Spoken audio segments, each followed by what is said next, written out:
Ik heb net een debuutsingle gedaan, Over en Uit. Ja, en die wordt nu bij TV Oranje redelijk vaak opgepakt.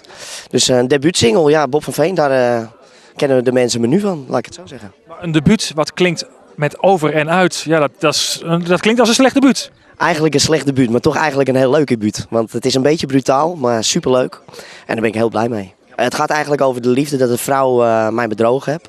Ja, en die gaat echt over en uit, echt de deur uit, maar wel op een normale manier. Dus het is wel uit het leven gegrepen. Ja, want hoe vaak ben jij bedrogen in het leven?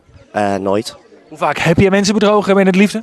Ook nooit. En dat gaan we ook niet doen ook. Hey, de eerste single, dat smaakt naar meer? Ja, zeker. Het wordt lekker opgepakt. We zijn stiekem al een klein beetje met de tweede zijn we al aan het zoeken. Wel in dezelfde richting. De keuze die we nu gemaakt hebben, dus een beetje nederpopachtig. En toch met een mooi Hollands tintje. Een beetje nederpop, waar ik mee bezig ben, mijn eigen stijltje te creëren. En daar wil ik toch wel in verder. Voor wie mij een voorbeeld is, echt een voorbeeld. Ik vind Wolter Kroes vind ik heel erg leuk. Jeroen van der Boom vind ik heel erg leuk. Maar je probeert toch je eigen dingetje te creëren. En daar gaan we hard mee aan de slag.